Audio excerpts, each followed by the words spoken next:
After 5 generations of Pixel devices, Google really stepped up their game in 2020. I've been using the Pixel 5 on and off for the past 5 months, and today I'm here to share my experiences with Google's 2020 flagship, if we can even call it that anymore. I'm Gary, this is FoxTech, let's go. If you like this video and want to see more from me, then drop a like and subscribe to the channel, I'd really appreciate it.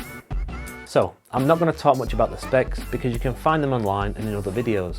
I'm here to share my experiences, both the good and the bad, over the past 5 months and what the Pixel 5 has been like to use over that time.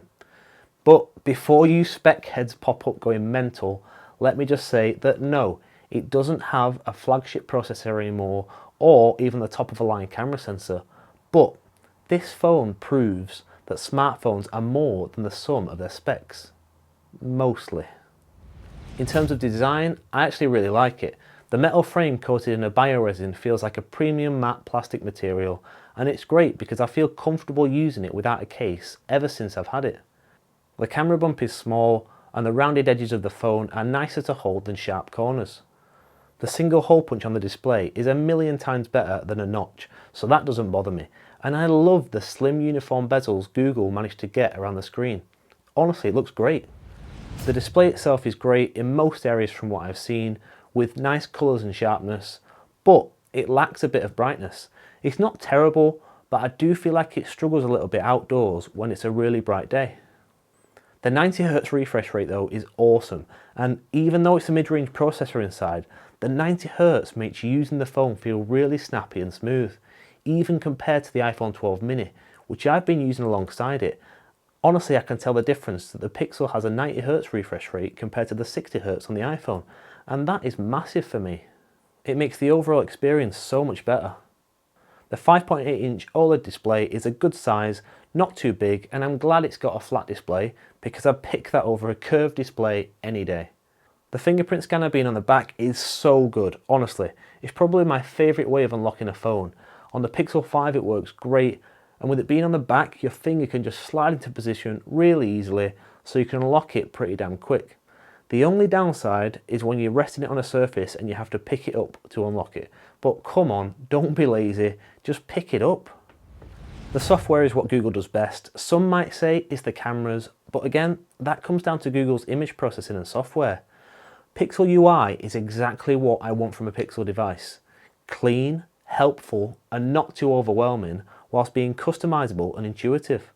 Some standout things include they're always on display, the camera image processing, now playing, which shows what songs are being played in the background even without an internet connection, which is absolutely mental, and the gesture navigation alongside just the overall clean Android experience. I just like the way Google do Android. The biggest deciding factor between iPhones and Android phones, in my opinion, is the software and not a lot else. Camera-wise, you can get comparable cameras from Android and iPhones, but when it comes to the software, this is the biggest factor on deciding whether you want an iPhone or an Android phone.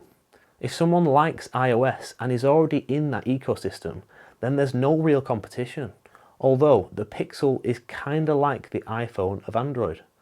From my experience using both over the past 5 months, I prefer how Android does a lot of things, which I've actually spoken about in a previous video.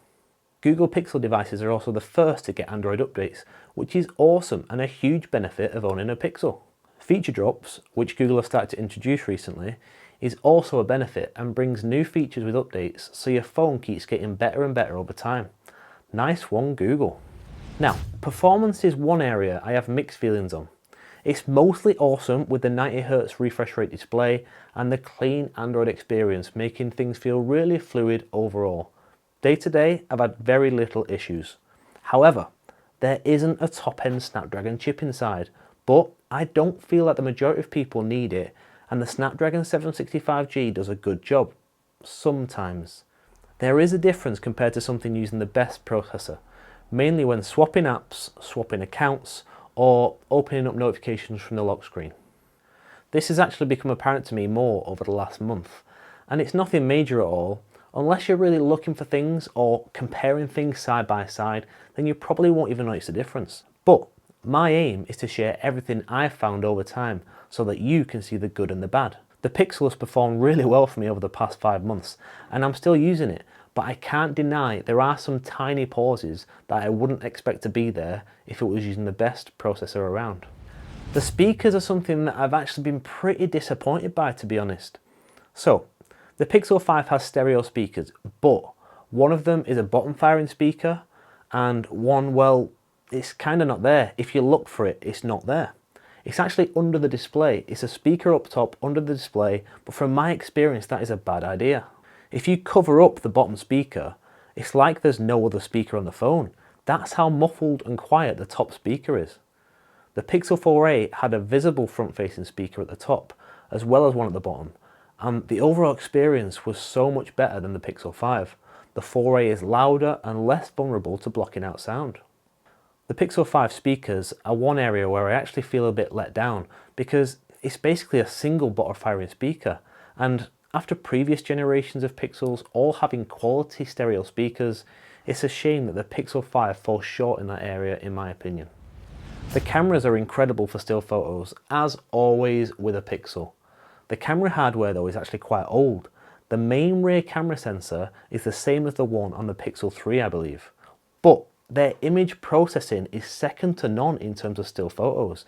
The fact they're using an old sensor and still competing with flagships in 2020 shows how good their camera software really is. It's like magic, honestly. The photos have great contrast and colours, bringing that classic Pixel look, and I love using it for photos. Google have finally introduced their first ultra-wide camera on a phone, and again, it comes out with some awesome photos. Having that flexibility between the main sensor and the ultra-wide sensor is so good.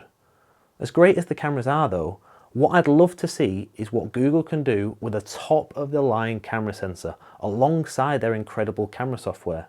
I feel like that's what Google need to do next, and the possibility of Google improving their camera hardware really excites me. With the Pixel 2 XL and the Pixel 3, Google were ahead in photos. Now, others have caught up, and I think Google needs to take that step ahead again. Video has improved on the Pixel 5 compared to previous models, and the microphones are actually quite good now. There are some good video comparisons out there by Scott Peachy over at Technically Speaking, so go and check his channel out if you haven't already. I'll leave a link down below. One quirk I've found though is that when you're taking a photo, because there's no Pixel neural core anymore and it's using the Snapdragon 765G, it actually takes time for the image to process. It's kind of cool watching the processing before and after. I actually like it, but it can take a bit of time sometimes. Now, battery life is something that the Pixel 5 has absolutely smashed out the park. It just keeps going. The 4080 mAh battery alongside stock Android and the Snapdragon 765G gave me some awesome screen on time. Even with 90Hz refresh rate, I was getting over 7 hours of screen on time, which is great for me. Some days I was even getting over 8, close to 9. You won't have to worry at all with the battery life on the Pixel 5. It's a really solid performer, and Google smashed it on this one. They learned from their mistakes on the Pixel 4 XL, which is great to see. The buttons are solid. I've got no real issues with the buttons at all, but they're just not as clicky as the Pixel 4a buttons, which is surprising to me. They still work great, but I was just surprised to see how clicky and tactile the 4a's buttons were in comparison to the Pixel 5's. I do like the silver power button and the black volume buttons. The contrast is really nice, and I love that the Pixels continue to use the coloured power button. It's really playful, and please can we get an orange power button again on the Pixel 6? Thanks in advance, Google. The vibration motor is pretty solid. Nothing really beats an iPhone's vibration motor at the moment, but the Pixel 5 is good enough for me. I like the tactile feel it gives, and I hope Google, as well as other Android manufacturers, keep pushing to beat iPhones when it comes to this area. On to the price. Well, now, the Pixel 5 costs £599 for 128GB of storage, which I think is a good price. It will most likely fall in price soon with the Pixel 5a coming in a few months, but that's looking very similar to the Pixel 4a 5G, so I'd actually prefer the Pixel 5 because of the 90Hz refresh rate display. I think at that price the Pixel 5 is an awesome phone, with smartphones regularly costing close to £1,000 or even over £1,000. You just can't go wrong with the Pixel 5.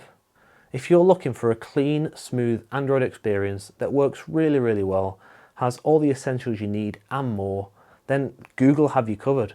It's one of the easiest point and shoot cameras to use in a smartphone. It brings the fastest Android updates, and it has an intuitive operating system while lasting all day long with killer battery. I've been really impressed. Yes, I've mentioned a couple of disappointments, but no phone is perfect, and I feel like the Pixel 5 gets it right in most of the areas that truly matter. My hopes are that Google make a Pixel 6 XL Pro Ultra Megaphone Ultra Pro with a top-of-the-line Snapdragon processor to give us the option, even just the option, of going for the highest end Pixel device possible. It's highly unlikely, but I'd jump on that straight away. Right now, the Pixel 5 is still my main phone and I love using it, even with its quirks. I flicked back to this from the iPhone 12 mini, so that's saying something, I think. I hope you found this video useful. Thanks for stopping by. This was FoxTech, and I'll catch you in the next one.